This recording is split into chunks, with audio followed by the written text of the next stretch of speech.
Sa Caraga Region, epektibo na simula nitong weekend ang unang bahagi ng daily wage increase ng mga kawani ng pribadong sektor sa riyon.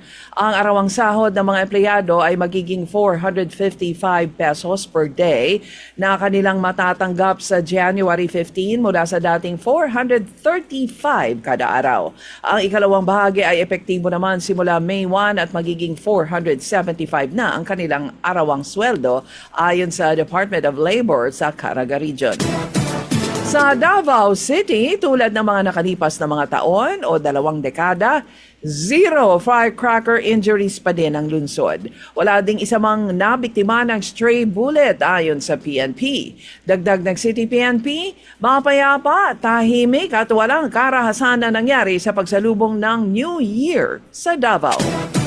Sa Zamboanga City, ipinag-utos na Mayor Kaimir Olaso ang pagpapataw ng multa at pagtigil sa pagtinda ng mga sidewalk vendor kapag napatunayang sila ay nagkakalat ng basura. Tila nainis na si Mayor sa tigas ng ulo ng mga mamamayan na kahit anong paalala ay tuloy pa din ang pagtatapon ng basura sa kalye at mga kanal, lalo na ng mga plastic at non-biodegradable materials.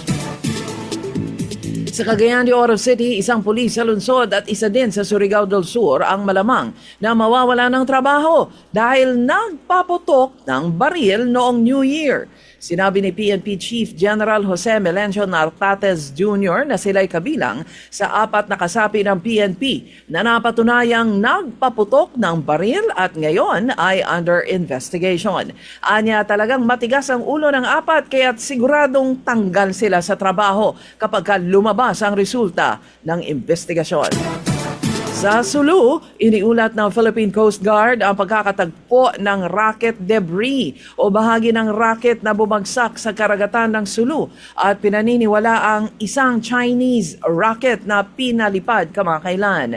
Ayon sa Coast Guard, ang bahagi ng rocket na may bandila ng China at katagang Chinese ay nadiskubre ng mga banging isda malapit sa baybayin ng Pangutaran, Sulu.